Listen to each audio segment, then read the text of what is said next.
ಶಂಕರಾಚಾರ್ಯರ ಮೂರ್ತಿ ಇಲ್ಲಿಂದನೇ ಎಷ್ಟು ಚೆನ್ನಾಗಿ ಕಾಣ್ತಾ ಇದೆ ಅಂತ ನೀವು ನೋಡಬಹುದು. ಮೇಲೆ ಹತ್ತೋದಕ್ಕೂ ಮುಂಚೆನೇ ಎಡಭಾಗದಲ್ಲಿ ಒಂದು ಮ್ಯೂಸಿಕ್ ಫೌಂಟೇನ್ ಇದೆ ಅಂತ ಹೇಳಿದ್ರು. ಅದನ್ನು ನೋಡೋದಕ್ಕೆ ನಾನೀಗ ಹೋಗ್ತಾ ಇದ್ದೀನಿ. ನೀವೀಗೇನು ನನ್ನ ಬಲಭಾಗದಲ್ಲಿ ನೋಡ್ತಾ ಇದ್ದೀರಲ್ಲ, ಅದೇ ಶ್ರೀ ಶಂಕರಾಚಾರ್ಯರ ಮೂರ್ತಿ ಇರುವಂತಹ ಕಟ್ಟಡ. ಇಲ್ಲೇ ಎಡಭಾಗದಲ್ಲಿ ಮ್ಯೂಸಿಕ್ ಫೌಂಟೇನ್ ಇದೆ. ಅದನ್ನು ನೋಡಿಕೊಂಡು ನಂತರದಲ್ಲಿ ನಾವು ಮೇಲಕ್ಕೆ ಹೋಗೋಣ.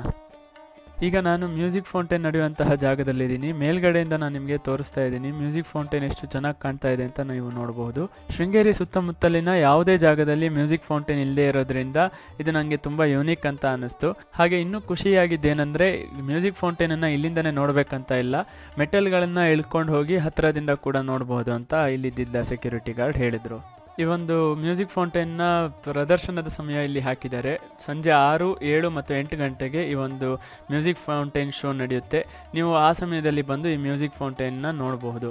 ಇಲ್ಲಿ ಅಂದಾಜು 8-10 ಮೆಟ್ಲುಗಳನ್ನು ಇಳ್ಕೊಂಡು ಹೋದರೆ ನೀವು ಮ್ಯೂಸಿಕ್ ಫೌಂಟೇನ್ನ ತುಂಬ ಹತ್ತಿರದಿಂದ ನೋಡ್ಬೋದು. ಬೇರೆ ಕಡೆ ನಾನು ನೋಡಿದಾಗೆ ಮೈಸೂರಲ್ಲಿ KRSಲ್ಲೆಲ್ಲ ನಾನು ನೋಡಿದ್ದೆ, ಆದರೆ ಅದರಲ್ಲಿ ಇಷ್ಟು ಹತ್ತಿರದಿಂದ ಮ್ಯೂಸಿಕ್ ಫೌಂಟೇನ್ನ ನೋಡೋ ಅವಕಾಶ ಇಲ್ಲ. ಆದರೆ ಇಲ್ಲಿ ಬಹಳ ಉತ್ತಮವಾದ ಸಂಗೀತದೊಂದಿಗೆ ಹತ್ತಿರದಿಂದ ಕೂಡ ನೋಡಬಹುದು. ಅದು ನನಗೆ ತುಂಬ ಖುಷಿಯಾಯಿತು.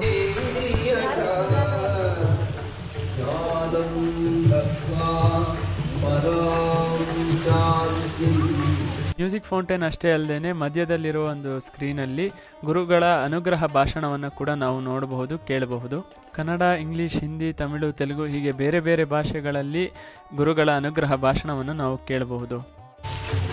ಭಗವಾನ್ ಭಗವದ್ಗೀತಾ ಮೇ ಕಹೆ ನಹಿ ಜ್ಞಾನೇನ ಸದೃಶಂ ಪವಿತ್ರಮಿಹ ವಿದ್ಯತೆ.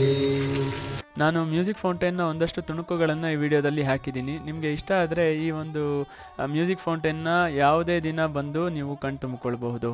ಮ್ಯೂಸಿಕ್ ಫೌಂಟೇನ್ನ ನೋಡಿಕೊಂಡು ಮೇಲೆ ಬಂದು ನನಗೆ ಎಡಭಾಗದಲ್ಲಿ ಹನುಮಂತನ ವಿಗ್ರಹ ಕಾಣಿಸ್ತು. ಅದನ್ನು ನೋಡೋದಕ್ಕೆ ನಾನು ಈಗ ಹೋಗ್ತಾ ಇದ್ದೀನಿ. ನಾನು ವಿಡಿಯೋ ಮಾಡಬೇಕಾದ್ರೇ ಮಳೆ ಬಂದಿದ್ದರಿಂದ ನೆನ್ಕೊಂಡು ವಿಡಿಯೋ ಮಾಡಬೇಕಾಯ್ತು. ಆದರೆ ನೀವೆಲ್ಲರೂ ನೋಡಬೇಕು ಅನ್ನೋ ಕಾರಣದಿಂದ ನಾನು ನೆನ್ಕೊಂಡೇ ಈಗ ವಿಡಿಯೋನ ಮಾಡ್ತಾ ಇದ್ದೀನಿ. ಈಗ ನಾನು ಹನುಮಂತನ ವಿಗ್ರಹದ ಬಳಿ ಇದ್ದೀನಿ. ನೋಡಬಹುದು, ಹನುಮಂತನ ವಿಗ್ರಹವನ್ನು ಒಂದು ಕಲ್ಲಿನ ಮಂಟಪದ ಮೇಲೆ ಸ್ಥಾಪಿಸಲಾಗಿದೆ. ತುಂಬ ಚೆನ್ನಾಗಿದೆ ಕೂಡ. ಹಾಗೆ ಕೈಯಲ್ಲಿ ಗದೆಯನ್ನು ಕೂಡ ನೀವು ಗಮನಿಸಬಹುದು. ನೋಡಿ, ಹನುಮಂತನ ವಿಗ್ರಹವನ್ನು ನಾನೀಗ ತುಂಬ ಹತ್ತಿರದಿಂದ ನಿಮಗೆ ತೋರಿಸ್ತಾ ಇದ್ದೀನಿ.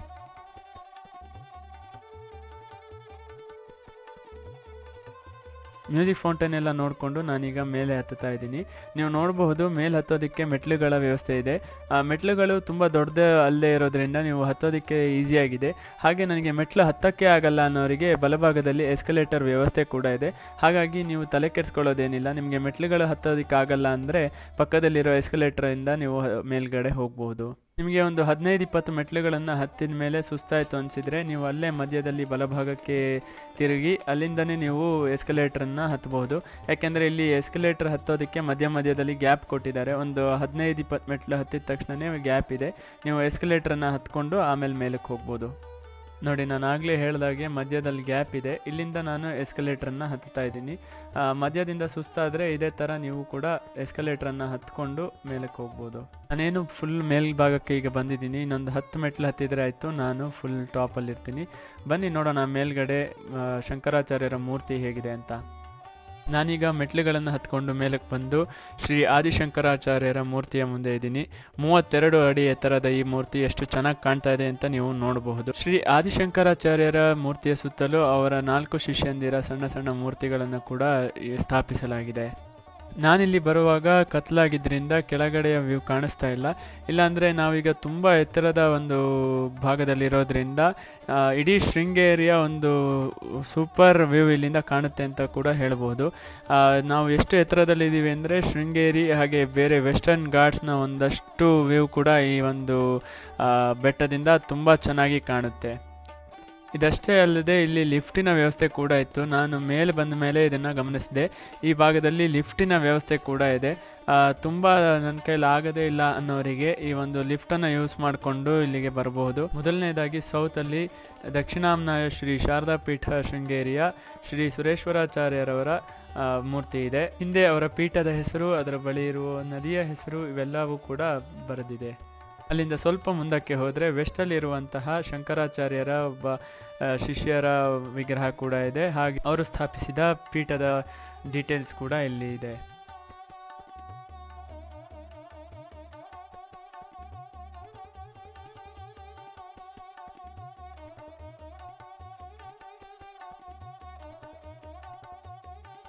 ಮುಂದೆ ವೆಸ್ಟ್ ಅಂದರೆ ಪಶ್ಚಿಮಾಮ್ನಾಯ ಕಾಳಿಕಾ ಪೀಠಂ, ದ್ವಾರಕ, ಗುಜರಾತ್. ಇಲ್ಲಿನ ಮೊದಲ ಆಚಾರ್ಯರು ಶ್ರೀ ಪದ್ಮಪಾದಾಚಾರ್ಯರು. ನೇಮ್ ಆಫ್ ದ ಪೀಠ ಕಾಳಿಕಾ ಮಠ್, ಹಾಗೆ ಬೇರೆ ಬೇರೆ ಡೀಟೇಲ್ಸ್ ಕೂಡ ಇಲ್ಲಿ ಬರೆದಿದೆ. ಇಲ್ಲಿಂದ ಮುಂದಕ್ಕೆ ನಾರ್ತ್ ಉತ್ತರಾಮ್ನಾಯ ಶ್ರೀ ಜ್ಯೋತಿಷ್ ಪೀಠಂ, ಬದ್ರಿ, ಉತ್ತರಾಖಂಡ್. ಇಲ್ಲಿನ ಮೊದಲ ಆಚಾರ್ಯರು ಶ್ರೀ ತೋಟಕಾಚಾರ್ಯರು.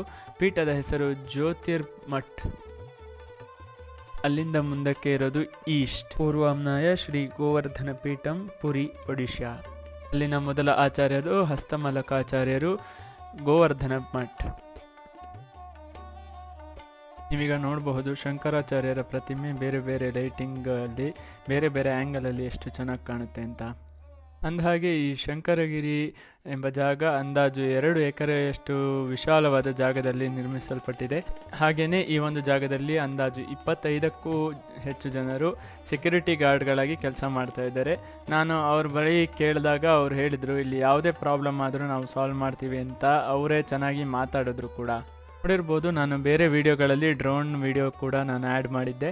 ಆದರೆ ಈ ಒಂದು ಜಾಗದಲ್ಲಿ ಡ್ರೋನ್ ಹಾರಿಸೋದಕ್ಕೆ ಪರ್ಮಿಷನ್ ಇಲ್ಲದೇ ಇರೋ ಕಾರಣ ನಾನು ಡ್ರೋನ್ ಹಾರಿಸೋದಕ್ಕೆ ಆಗಲಿಲ್ಲ. ಸಾಮಾನ್ಯವಾಗಿ ಎಲ್ಲರೂ ಶೃಂಗೇರಿಗೆ ಬಂದಾಗ ಶಾರದಾ ಪೀಠಕ್ಕೆ ಬಂದೇ ಬರ್ತಾರೆ.